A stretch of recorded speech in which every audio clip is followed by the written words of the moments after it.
তার মধ্য থেকে 4টি মাস হলো খুব সম্মানিত মাস। 4টি মাসের মধ্যে তোমরা এই মাসের মধ্যে কোনো ধরনের অন্যায় করো না, গুনাহের কাজ করো না, কোনো ধরনের অপরাধ করো না। আর শুরু হলো বা সম্মানিত 4টি মাস নিশ্চয় নির্ণয় করে রাসূলুল্লাহ সাল্লাল্লাহু আলাইহি ওয়াসাল্লাম বলেন, "আসসালাতু 12 শাহরান মিনহা আরবা'তুন সালাতুন ফাওয়ালিয়াতুন যুলকাদাতু ওয়াল হিজ্জাতু ওয়াল মুহাররাম ওয়া রাজাবু ওয়াল্লাতী বাইনা রমাদান ওয়া শাবান।" আল্লাহ রাসূল সাল্লাল্লাহু আলাইহি ওয়াসাল্লাম বলেন যে 12টি মাস, তার মধ্যে 4টি মাস হলো হারাম মাস। দায়াজাত সিরিয়াল হলো 3টা মাস। 3টা মাস হলো যে জিলকাদ, জিলহজ, মুহররম, আরেকটি হলো জুমাদা, রবিউল এবং শাবান। এতটি মাস থেকে বলা হয় রজব মাস। এই মাস কি বলা হয়? রজব মাস। এই মাসগুলিকে হারাম মাস বলার কারণ ইমাম আবু বকর আস-সাদিক রাহিমাহুল্লাহ তাআলা হারাম মাসের নামকরণ করে উল্লেখ করেন। তিনি বলেন যে এক মাসকে 2টা কারণ আছে। এই হারাম মাস এগুলা নামকরণ 2টা কারণ। একটা মানে এই মাসের মধ্যে যুদ্ধ, বিগ্রহ ইত্যাদি সব কিছু করা নিষিদ্ধ ছিল এবং যা আরবের মুশরিকরা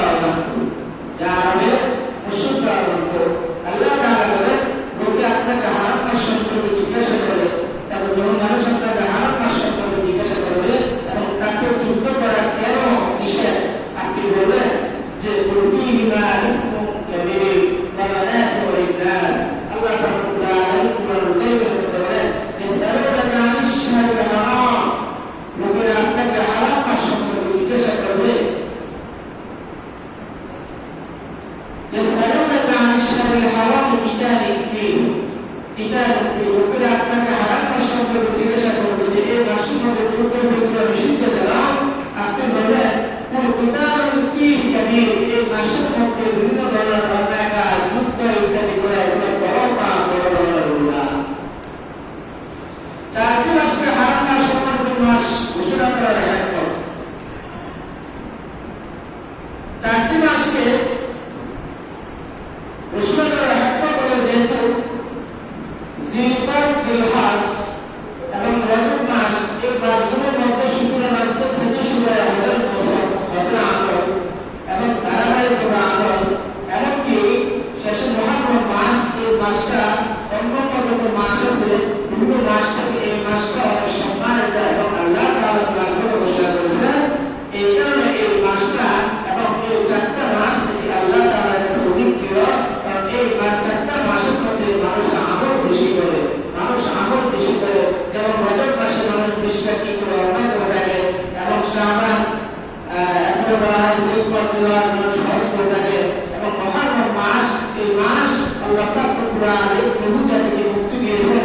অনেক জাতিকে এই মাসে আল্লাহ পাক রব্বুল আলামিন অনেক জাতির তওবাকে কবুল করেছেন।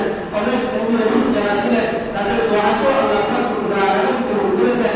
এই কারণে এই মাসটা আল্লাহ তাআলার কাছে অনেক দামি এবং এই 4টা মাস আল্লাহ তাআলার কাছে অনেক সম্মানিত। এই মাসের নাম কি? কেবল ইসলামিক নাম। মুহররম যে মাসটা এটা ইসলামিক নাম। অন্য যে 11 মাস অর্থাৎ রয়েছে এই মাসগুলো আরবদের পূর্ব জাহিলিয়াতে যে নাম ছিল, যে সময় ছিল, এই নামের সাথে নামকরণ করেই এই নামগুলো রাখা হয়েছে। কিন্তু একমাত্র মুহররম মাস, এই মাসটা সাহাবা-কেরাম রাদিয়াল্লাহু তাআলা আলাইহিম আজমাইন তারা সবাই একত্রিত হয়ে এই মাসের নাম রেখেছেন মুহররম মাস। এই মাসের নাম রেখেছেন কি? মুহররম মাস। জাহিলি যুগে এই মাসের নাম ছিল সফরুল আউয়াল। জাহিলি যুগে এই মাসের নাম ছিল সফরুল আউয়াল। সাহাবা-কেরাম যখন ইসলাম চলে আসে তখন সবাই এই নামে সাল্লাল্লাহু মুহররম, এই মাসের নামকরণ করা হয়েছে আল্লাহ তাআলার মাস মুহররম মাস। 4 নম্বর হলো নফল রোজার জন্য সর্বোত্তম মাস। এই মাসে নফল রোজা রাখা এটা সর্বোত্তম একটি ইবাদত। রাসূলুল্লাহ সাল্লাল্লাহু আলাইহি ওয়াসাল্লাম হাদিসে বলেন, আফদালুস সিয়ামি বা'দা রমাদান শাহরুল্লাহিল মুহররম ওয়া আফদালুস সালাতি বা'দাল ফরিদাতি সালাতুল লাইল। রমজান মাসের পরে আল্লাহ পাক রব্বুল আলামিনের কাছে সর্বোত্তম রোজা হলো মুহররমের রোজা এবং বা'দাল